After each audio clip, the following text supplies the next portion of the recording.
اور تم ان کے متعلق خیال کرو کہ وہ جاگ رہے ہیں حالانکہ وہ سوتے ہیں، اور ہم ان کو دائیں اور بائیں کروٹ بدلاتے تھے، اور ان کا کتا چوکھٹ پر دونوں ہاتھ پھیلائے ہوئے تھا۔ اگر تم ان کو جھانک کر دیکھتے تو پیٹ پھیر کر بھاگ جاتے اور ان سے دہشت میں آ جاتے۔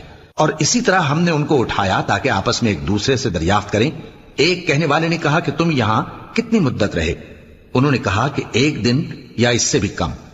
انہوں نے کہا کہ جتنی مدت تم رہے ہو تمہارا پروردگار ہی اس کو خوب جانتا ہے، تو اپنے میں سے کسی کو یہ روپیہ دے کر شہر بھیجو، وہ دیکھے کہ نفیس کھانا کون سا ہے تو اس میں سے کھانا لے آئے، اور احتیاط سے آئے جائے اور تمہارا حال کسی کو نہ بتائے۔ اگر وہ تم پر دسترس پا لیں گے تو تمہیں سنسار کر دیں گے یا پھر اپنے مذہب میں داخل کر لیں گے، اور اس وقت تم کبھی فلاح نہیں پاؤ گے۔ اور اسی طرح ہم نے لوگوں کو ان کے حال سے خبردار کر دیا تاکہ وہ جانیں کہ اللہ کا وعدہ سچا ہے، اور یہ کہ قیامت جس کا وعدہ کیا جاتا ہے اس میں کچھ شک نہیں۔